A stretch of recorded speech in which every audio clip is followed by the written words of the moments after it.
So what I have here is a 20th century flute made about 1920, and it was made by Chikuin, and you can see his name on a lineage chart going back to the early 1600s on komoso.com. So if you know the lineage of the flute and its maker, then it adds some value to the flute.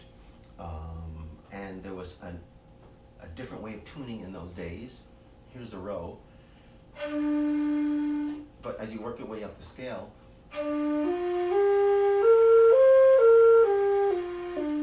the chi, this note, is off. You have to play it.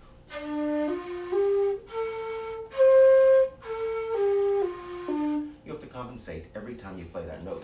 So if you look like this,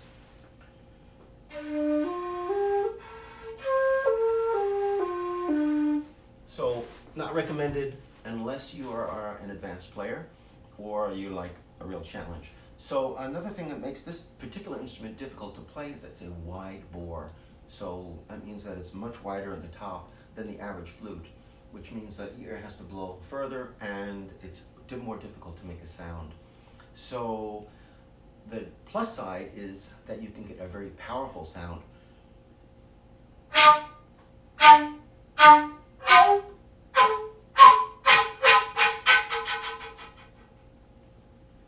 And that may be not an issue if you are beginning the shakuhachi and don't have that projection.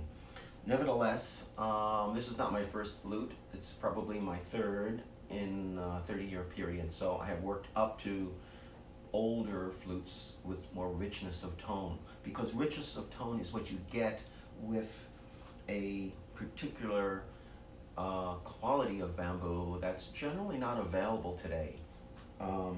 This is well seasoned, has on it the patina of all the players. It has a honey golden color, which you don't get in any new flute.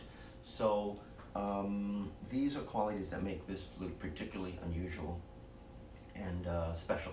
And so it has, these are the nodes, 1, 2, 3, 4, 5, 6, 7. And these at the end are shaved off, as was customary at the time. So many flutes have a very gnarly root end here. That's wonderful to look at, but styles change over time, and that's it.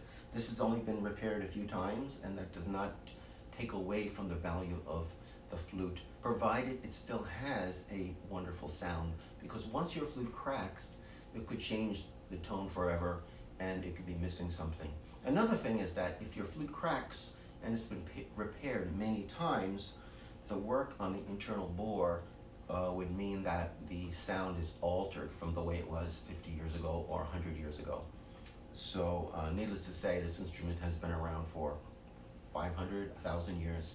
So it's a moving target in terms of what a shakuhachi sound should be like.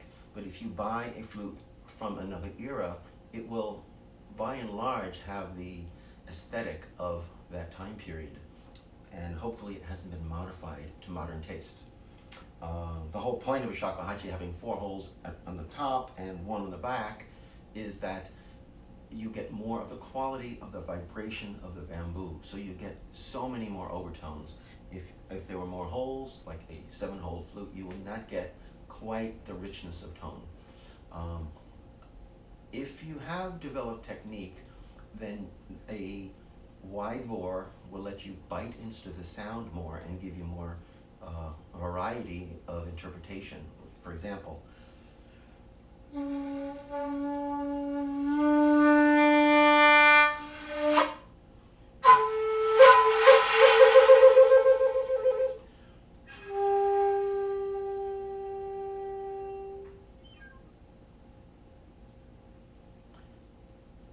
so some flutes are better to learn on.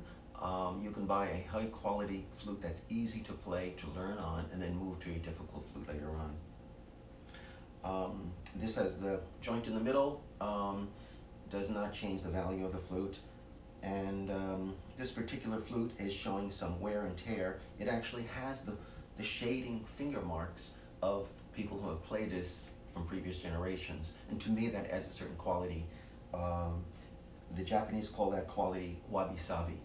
Um, it's a careworn object that has a little bit of melancholy in its appearance, and it may not be perfect. It may have a crack, a blemish, shadow, some discoloration, and that adds to the beauty.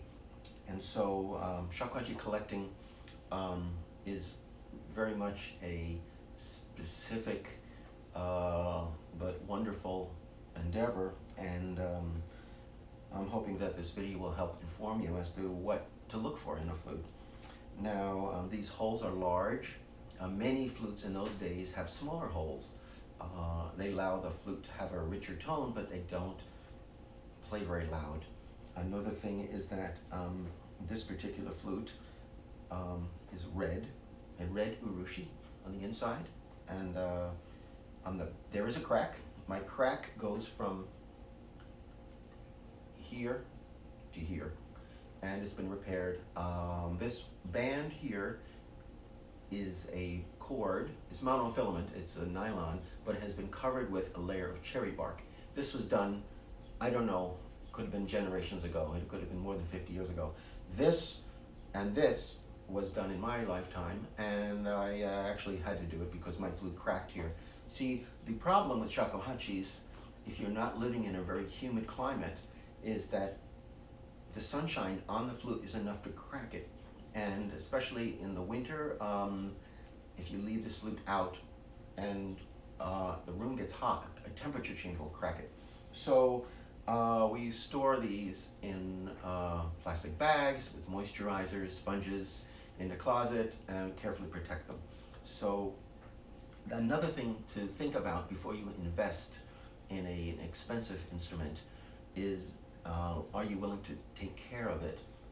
Because they cannot be just taken out once in a while. They must be played to keep them alive and keep them going musically, which is a nice thing in a way, but it's a double-edged sword. I would recommend, if you buy a shakuhachi, start low and work your way up and see if you're committed to it. And if there are any questions you have, you can text me, you can direct message me, and I'll be glad to answer any of your questions. This is my personal flute. You can buy them from dealers, and you can also buy them online. You can buy them on eBay. But honestly, you can see that there's a lot to this. So I would not recommend buying a flute online unless you really know what you're getting into. And it's a tuned ear could determine the difference between a $500 flute and a $5,000 flute. And the range for a beginner flute is generally 500 to 1500. The medium level, maybe 1500 to 3000. And 4000 and up would be professional flutes. So in the lower ranges, you can buy wooden and plastic flutes, but I would recommend that you start with a practice flute, like in any instrument. Take a practice instrument, get the hang of it, see if you really want to go ahead with it.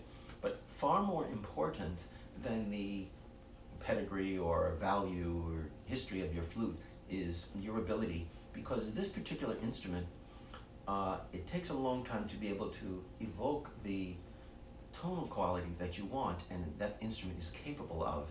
So as a beginner, your range is relatively limited, but over time you become capable of playing older flutes that have much more to offer. And so I hope you get in touch with me, and my name is Daniel Nyohaku Soergel, and I have been playing this flute for about 15 years, but I've been playing the shakuhachi for a little over 30. And I hope you are intrigued by what the shakuhachi is all about. Thank you.